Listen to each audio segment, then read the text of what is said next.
أعوذ بالله من الشيطان الرجيم بسم الله الرحمن الرحيم وأعدوا لهم ما استطعتم من قوة ومن رباط الخيل ترهبون به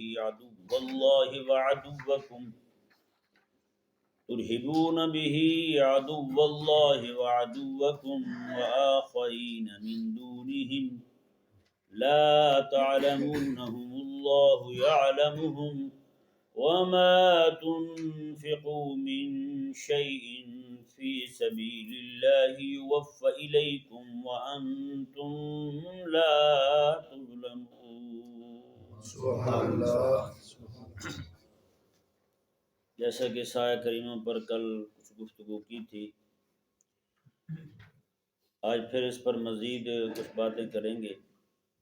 اللہ تبارک و تعالی نے ارشاد فرمایا وَأَعِدُّوا لَهُمْ مَا اسْتَطَعْتُم مِّن قُوَّةٍ وَمِن رِّبَاطِ الْخَيْلِ، اور مقدور بھر تم تیار کر کے رکھو طاقت، وَمِن رِّبَاطِ الْخَيْلِ، اور بندھے ہوئے پالے ہوئے گھوڑے میدان جہاد کے لیے، ترہبون بہ عدو اللہ وعدوکم، تم اس طاقت کے ساتھ اور ان گھوڑوں کے ساتھ اللہ کے دشمنوں کو، وعدوکم، اور اپنے دشمنوں کو ڈراؤ، اللہ کے دشمنوں کو اور اپنے دشمنوں کو ڈراؤ، ڈرا کر رکھو، انہیں دھمکا کے رکھو۔ یہ ذہن میں رہے اللہ کے دشمن اور صحابہ کرام علیہ رضوان اور قیامت تک آنے والے اہل ایمان، ان سب کے دشمن ایک ہی ہیں۔ اللہ اور اس کے رسول کے اور صحابہ کرام کے اور اہل ایمان کے دشمن ایک ہی ہیں، کوئی علیحدہ نہیں ہیں۔ کریمہ کا صلی اللہ علیہ وسلم نے جیسا کہ کل آپ کے سامنے بیان کیا تھا تیر اندازی کے متعلق، کہ کریمہ کا صلی اللہ علیہ وسلم نے ارشاد فرمایا تیر اندازی جو ہے وہ تم سیکھو، وہی طاقت ہے، وہ طاقت کا سرچشمہ ہے۔ کریمہ کا علیہ السلام نے ارشاد فرمایا کہ اہل ایمان جتنی بھی کھیلیں کھیلیں سب باطل ہیں، کھیلیں جتنے بھی ہیں سب باطل ہیں سوائے تین کھیلوں کے، سوائے تین کھیلوں کے۔ وہ تین کھیلیں کون سی ہیں جی؟ سب سے پہلے آقا علیہ السلام نے یہ تیر اندازی فرمائی، نشانہ سیکھنا ہے جی۔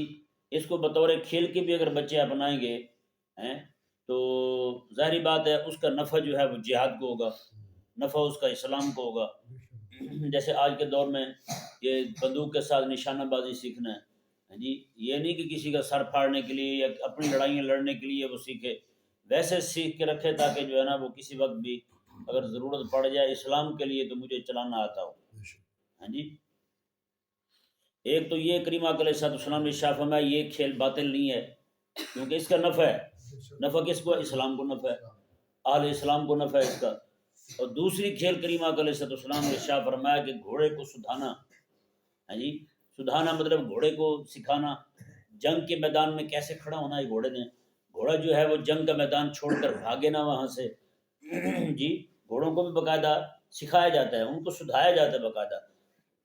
جیسے آپ بھی دیکھتے ہوں گے باہر مداری نہیں پھرتے ہوتے بندر لے کے چھوٹا سا وہ مداری کہتا ہے ہاں بھی تو سسرال گیا وہاں تیری بےزتی ہوئی ہے تو کیسے تمہیں وہاں سے واپس بھاگنا ہے؟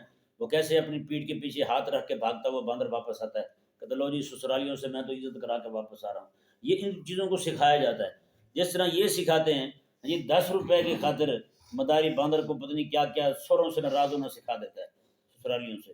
تو وہ گھوڑا جو ہے، گھوڑے کو بھی میدان جنگ میں ٹھہرنا، وہاں پہ تلواریں چل رہی ہوں، تیر چل رہے ہوں، وہاں پہ نیزے وغیرہ بج رہے ہوں، ہر چیز جو ہے نا وہاں پہ دھڑا دھڑ چل رہی ہو، پھر بھی گھوڑا وہاں کھڑا رہے، گھوڑا بھاگے نا، کیونکہ جانور جو ہیں وہ تو تھوڑی سی آواز سنے تو بھٹک جاتے ہیں، بھاگتے ہیں، ہے نا۔ تو ان کو باقاعدہ سکھایا جاتا ہے۔ کریم آقا علیہ السلام کے ایک صحابی ہیں، اللہ اکبر، وہ فرماتے ہیں کہ میں ایک جنگ میں گیا، وہاں پہ گھوڑا جو ہے نا وہ ساری رات سے لڑ رہا تھا، سارا دن ہو گیا لڑ رہا تھا، شام کا وقت ہو گیا، تو گھوڑا جو ہے نا وہ ادھر کہتے ہیں گھوڑا میرا بیٹھ گیا، گھوڑا کھڑا ہی نہیں ہو رہا۔ کہتے ہیں دوسری طرف جو ہے نا وہ ایک دشمن وہ بالکل میرے پاس ہی آ گیا مجھے مارنے کے لیے، دوسرا جو ہے وہ طاق میں وہاں پہ بیٹھا ہوا ہے، یہ آگے آئے تو اسے ماروں۔ اللہ اکبر۔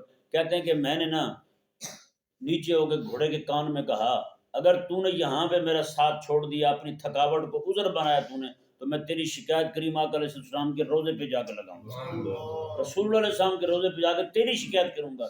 اللہ اکبر۔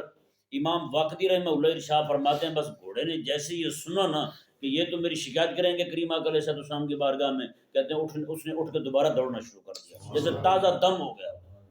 ایک گھوڑا جو ہے نا وہ یہ احساس رکھتا ہے، یعنی کہ صرف جنگی معاملات سکھانے پہ ہی بس نہیں ہے یار، اس گھوڑے کو یہ بھی پتا ہے کہ میں کس کا کلمہ پڑھنے والا ہوں، کس نبی کا امتی ہوں، کس نبی کا میں غلام ہوں، یعنی کس نبی کی میں غلامی میں دیا گیا ہوں، اس نبی کے دین کے ساتھ میں نے وفا کرنی ہے۔ تو یہاں تھکاوٹ عذر نہیں بننا چاہیے۔ اتنے سارے لوگ بیچارے تھکاوٹ کو عذر بنا کے، بڑھاپے کو عذر بنا کے، حالات کو عذر بنا کے بیٹھے ہوئے ہیں، کام ہی نہیں کر رہے۔ مجھے حالات ٹھیک ہوں گے تو کام، بھائی حالات کس دن ٹھیک رہے ہیں بھائی بتائیں؟ حالات تب ٹھیک تھے جب مکے کے مشرک جو ہیں وہ 1000 بندوں کو لے کے حملہ آور ہو گئے تھے، تب ٹھیک تھے، حالات تب ٹھیک تھے جب پوری دنیا کے مشرکین اور کفار اور یہود و نصارہ سارے جمع ہو کے مدینے پہ حملہ آور ہو گئے تھے، خندقیں کھودی گئی تھی، تب حالات ٹھیک تھے۔ حالات ٹھیک کس دن رہے ہیں یہ بھی تو وہ دن بتا دیں ہمیں۔ کیا اس دن حالات ٹھیک تھے جب امام اعظم ابو حنیفہ رضی اللہ تعالیٰ عنہ کو جیل کے اندر زہر دیا گیا؟ کیا تب حالات ٹھیک تھے جب امام احمد بن حنبل رضی اللہ تعالیٰ عنہ کو روزانہ کوڑے مارے جاتے ہیں؟ 18,000 کوڑے کھانے والے امام احمد بن حنبل رضی اللہ جی، اس وقت حالات ٹھیک تھے جب مجد الفسانی کو جیل ڈالا گیا، جی، اور 10-11 سال کے لیے آپ جیل میں پڑے رہے۔ حالات کس دن ٹھیک رہے ہیں یار؟ انہی حالات کی نسازی کے دوران ہی اہل اسلام نے غلبہ پایا۔ وہ غلبے کی تحریک تو اٹھتی تب جب حالات ٹھیک نہ ہو۔ کیا خیال ہے اس وقت جن لوگوں نے غلبہ پا رکھا ہے ہم پر، جی، وہ کہیں کہ ہم پیچھے ہٹ رہے ہیں، اپنی فوجیں یہاں سے نکال رہے ہیں، اپنے جناب جاسوسیاں جو ہم نے تم میں کی ہیں وہ جاسوس واپس بلا رہے ہیں، جو بدماشیاں ہم نے کی ہیں وہ ساری واپس بلا رہے ہیں، تو لہٰذا اب حالات ٹھیک ہیں تو آپ اب اٹھو اور ہمارے منہ پہ تھپڑ مار دو۔ کبھی ہوا ایسا؟ ہوگا ایسا کبھی؟ کبھی بھی نہیں ہونے والا بھائی۔ غلبہ دین کی تحریک تو اٹھتی تب جب حالات ٹھیک نہ ہو۔ حالات ٹھیک ہوں تو پھر حضرت صاحب کو بلایا جائے، آئیں جی آپ 2-4 یہاں پہ ختم خواجگان پڑھ دیں، ختم چشتیہ پڑھ دیں، بزرگوں کے شجرے پڑھ دیں، جی، پھر آپ پڑھیں آ کے، تو پھر بعد میں تو 11ویں کی تو کھانے والی پلیٹ ہی چلنی ہے اور تو کچھ بھی نہیں چلنا بھائی۔ اس کے لیے حضرت صاحب کو بلانا ہے تو ایسے حضرت کی تو توبہ ٹھیک ہے بھائی، رہنے دیں، وہیں پہ پڑے رہیں، آپ مزے کریں۔ نہیں بھائی، اللہ اکبر کبیرہ۔ اب دیکھیں کریم آقا علیہ السلام نے یہ 2 کھیلیں یہ فرمائی۔ اب دیکھیں بندہ گھوڑے کو سدھائے گا، گھوڑے کے ساتھ کھیلے گا تو اس کا بھی نفع کس کو ہو رہا ہے؟ اسلام کو ہو رہا ہے۔ تیسری بات ایک اور ہے جو کریم آقا علیہ السلام نے ارشاد فرمائی۔ آقا علیہ السلام نے فرمایا کہ اپنی بیوی کے ساتھ کھیلنا ہے، جی، حسن خلق اور اس طرح کی چیزیں جو ہیں اس کے ساتھ کھیلنا، کیونکہ یہ جو اپنی زوجہ کے ساتھ کھیلنا ہے یہ بندے کو جس طرف لے جائے گا وہ اولاد کے حصول کی طرف لے جائے گا۔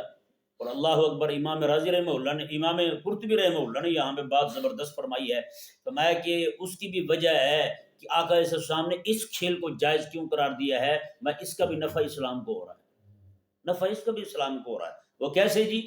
فرمایا کہ اس کا نفع یوں اسلام کو ہوگا، جب بچہ پیدا ہوگا رب تعالیٰ کی توحید کو ماننے والا ہوگا، رسول اللہ علیہ السلام کی نبوت اور رسالت کو ماننے والا ہوگا، حضور کی امت بڑھے گی، وہی بڑا ہو کے جہاد کرنے والا ہوگا۔ تو فرمایا کہ جیسے ان 2 چیزوں کا، 2 کھیلوں کا نفع اسلام کو ہو رہا تھا، اسی طرح اس کھیل کا نفع بھی اسلام کو ہی ہو رہا ہے۔ صاحب لگا کیا آج ہمارے ذہن میں یہ نیت ہوتی ہے کہیں دور دور تک کہ ہم جناب اس لیے جناب شادی کر رہے ہیں، اس لیے ہم جناب بچوں کے حصول کی کوشش میں لگے ہوئے ہیں کہ جناب ہمارا بچہ جو پیدا ہو وہ اسلام کی عمارت کی اینٹ بنے، وہ اینٹ نہ بنے اور روڑا ہی بن جائے، روڑا نہ بنے گارا ہی بن جائے، اسلام کو نفع ہو اس کا۔ میرے آقا صلی اللہ علیہ وسلم آپ تو جو بھی دیکھتے تھے اسلام کے حوالے سے دیکھتے۔ حضرت ام المومنین عائشہ پاک رضی اللہ تعالیٰ عنہ ارشاد فرماتی کہ کریم آقا صلی اللہ علیہ وسلم نے جب بھی کسی کا تعارف کرایا نا دین کے حوالے سے کرایا، دین کے حوالے سے حضور نے تعارف کروایا۔ تو ہماری بھی جان پہچان ہونی چاہیے صرف دین کے حوالے سے۔ یہ کیا ہے فلانے کے پاس جناب اتنے ٹریکٹر ہیں، واہ، فلانے کے پاس اتنی گاڑی ہیں، واہ، نہیں یار، فلانا جو ہے نا وہ بڑا عالم بندہ ہے، واہ کیا بات ہے یار، فلاں کو اتنی ہزاروں ہزار حدیثیں زبانی یاد ہیں، کیا بات ہے یار۔ تعارف تو یہ ہونا چاہیے جو میرے آقا علیہ السلام کروایا کرتے، حضور کا طریقہ مبارکہ، حضور کی سنت مبارکہ تھی، ہیں جی۔ اللہ اکبر کبیرہ۔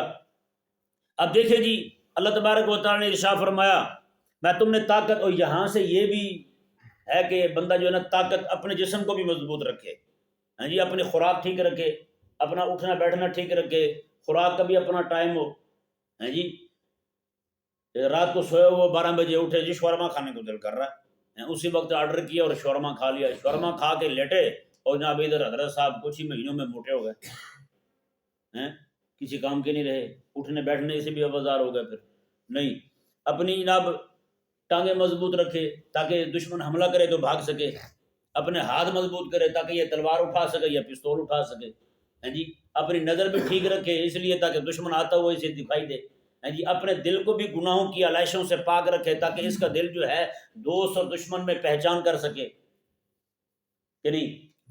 سب سے پہلی بات تو یہی ہے نا، دشمن کی پہچان ہے نا۔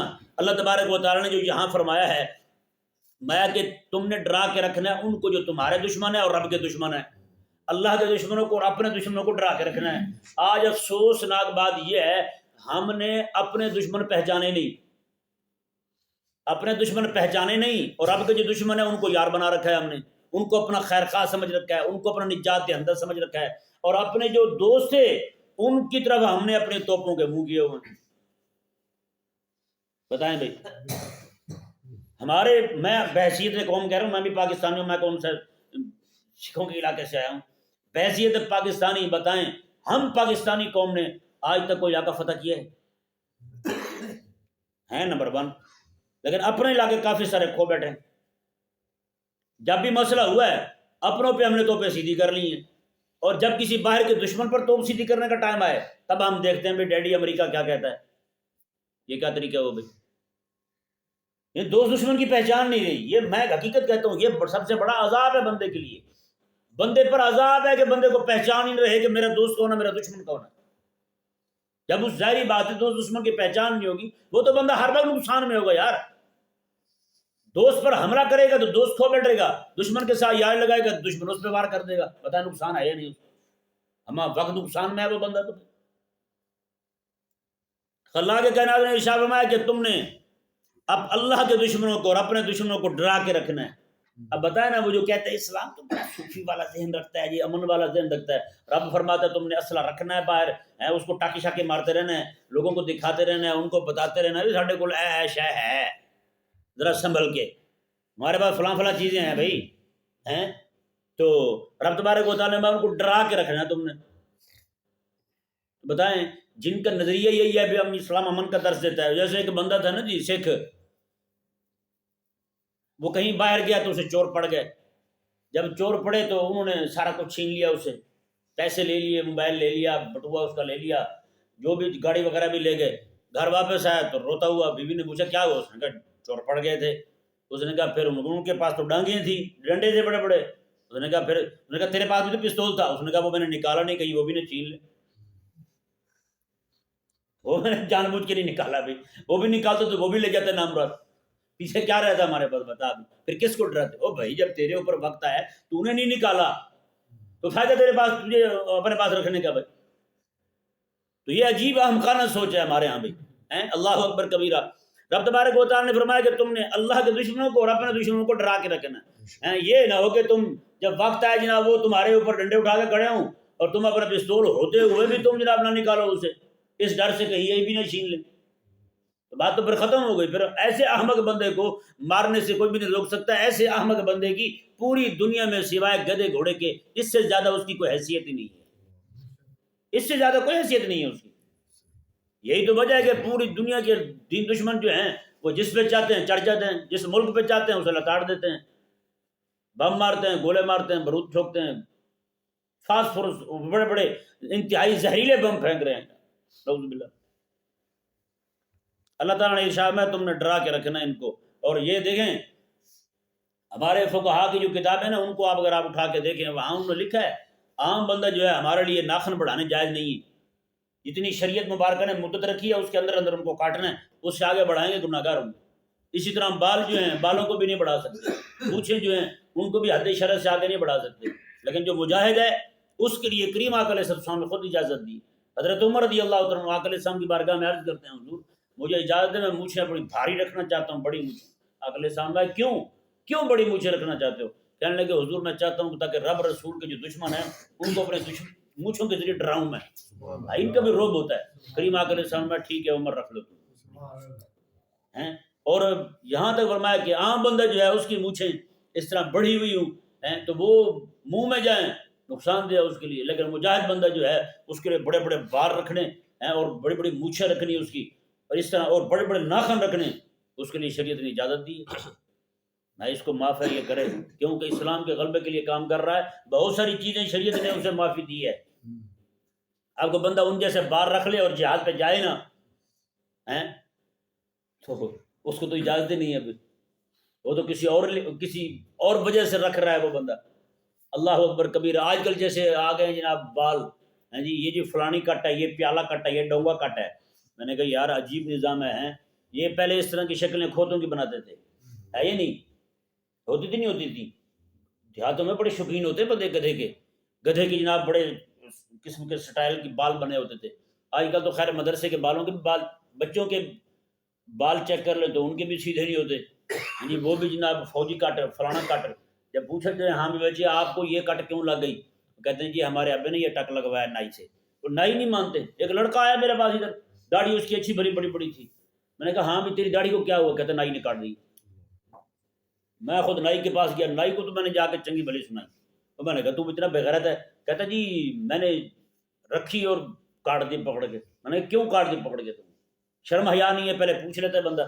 ہمارے فقہا نے لکھا ہے داڑھی کٹوانا بھی حرام ہے، اور جو داڑھی نائی کاٹتا ہے اس کی کمائی بھی حرام ہے. اس کی کمائی بھی حرام ہے کیونکہ گناہ ہے نا. تو گناہ کے پیسے لینا حلال کیسے ہوگا بلا بتا. اللہ اکبر کبیرہ. اللہ تبارک و تعالی نے ارشاد فرمایا ترہبون بھی عدو اللہ وعدوکم، یعنی ہر وہ چیز جس کے ذریعے بھی دشمنوں کو ڈرا سکو تو ڈراؤ، تمہیں اجازت ہے. جس جیسے بھی ڈرا سکو ڈراؤ، تمہیں اجازت ہے. اور آگے فرمایا وآخرین من دونہم، اور دوسرے جو ہیں ان کے علاوہ انہیں بھی ڈرا کے رکھو. لا تعلمونہم اللہ یعلمہم، میں تم ان دشمنوں کو نہیں جانتے، اللہ جانتا ہے. تم نہیں جانتے ان دشمنوں کو، اللہ جانتا ہے. یہاں پہ مفسرین نے فرمایا کہ جن کے متعلق رب تبارک و تعالی نے فرمایا نا تم انہیں نہیں جانتے اللہ جانتا ہے، فرمایا اس سے مراد وہ دشمن ہیں جو ابھی روم اور فارس والے تھے، جن کے ساتھ ابھی تک ان کا پیچھا نہیں پڑا تھا. صحابہ کرام علیہ رضوان کی ابھی تک لڑائی شروع نہیں ہوئی تھی. تب اللہ تبارک و جب ابھی تک مشرکین اور یہود و نصارہ یہودی جو تھے وہاں کے ان کے ساتھ ہی معاملات چل رہے تھے، انہی کے ساتھ ہی جنگیں چل رہی تھی، تب اللہ تبارک و تعالیٰ میں تم انہیں نہیں جانتے ہیں جی. اور یہ حکم جو ہے نا ہر دور کے مسلمانوں کو متوجہ ہے. آج بھی ہمیں کہا جا رہا ہے جو جن دشمنوں کو تم پہچانتے ہو انہیں بھی ڈرا کے رکھو، جن کو تم نہیں پہچانتے اللہ پہچانتا ہے. جو اس دھا میں بیٹھے ہوئے ہیں اس تاڑ میں بیٹھے ہوئے ہیں کہ یہ جناب کہیں ہمیں موقع ملے تو ہم ان پر حملہ کر دیں، رب فرماتا ہے میں ان کو بھی جانتا ہوں، ان کو بھی جانتا ہوں. اور مفسرین کا ایک قول یہ بھی ہے کہ اس سے مراد جن بھی ہیں. کون ہے؟ جن بھی ہیں، کہ جنوں کو بھی ڈرا کے رکھو. جن بھی حقیقت یہ ہے کہ جن پہلے ڈرتے تھے لوگوں سے، جنوں کی کیا مجال ہے کہ لوگوں کو ڈرا کے رکھیں. جن ان سے ڈرتے تھے، لیکن جب سے لوگوں نے کہا نا وہ جن انہوں نے کہا وہ ہم تو ان کے ابے ہیں، ہمیں انہوں نے ڈرا کے رکھا ہوا، یہ تو ہم سے ڈرتے ہیں. وہ ڈرے ہوئے ہیں، وہ جہاں چاہتے ہیں جس کو چاہتے ہیں تکلیف دیتے ہیں. پہلے یہ سارے ڈرتے تھے انسانوں سے، لیکن انسان جو ہے نا جب اس نے خود ہی اپنے اوسان خطا کر دیے تو پھر یہی حال ہونا تھا اس کے ساتھ. بہرحال اللہ تبارک و تعالی نے ارشاد فرمایا وما تنفقوا من شيء في سبيل الله يوفى اليكم وانتم لا تظلمون. میں اور جو کچھ بھی تم خرچ کرو نا اس راہ میں، اللہ اکبر، اس راہ میں جو کچھ بھی تم خرچ کرو، مجاہد پر خرچ کرو، اس کے اسلحے پر خرچ کرو، اس کی سواری پر خرچ کرو، اللہ تعالی نے فرمایا یوفى الیکم، تمہیں پورا پورا اجر ملے گا، وانتم لا تظلمون، تم پر ظلم نہیں کیا جائے گا، پورا پورا اجر. یہاں پہ اب ذہن میں رہے مسئلہ، کوئی بندہ صدقہ خیرات دیتا ہے، ایسے کسی فقیر کو دے دیا، مسکین کو دے دیا، کسی رشتہ دار کو دے دیا. کریم آقا علیہ السلام کا فرمان شریف ہے اس بندے کو 1 کے 10 ملتے ہیں. کتنے ملتے ہیں؟ 1 کے 10 ملتے ہیں. یہ رب تعالیٰ کا وعدہ ہے. اور آگے رب تبارک و تعالیٰ نے خود فرمایا کہ اگر اس سے بھی زیادہ دے دوں تو وہ میرا فضل ہے، اس سے زیادہ دے دوں تو وہ فضل ہے. یہاں پہ کیا فرمایا رب تبارک و تعالیٰ نے؟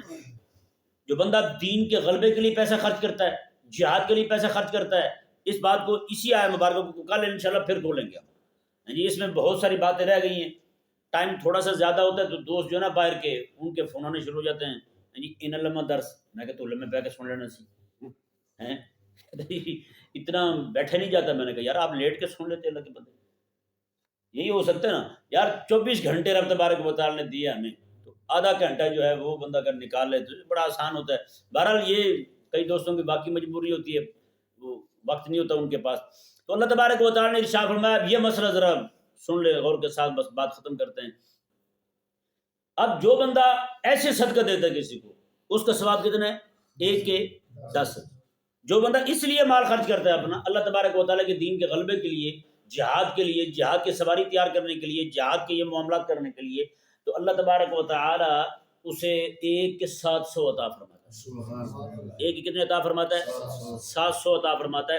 اور یہ عطا فرمانے کے بعد اللہ فرماتا ہے واللہ یضاعف لمن یشاء، اللہ جس کے لیے چاہے اس کو بھی دگنا کر دے، 700 کو 1400 کر دے۔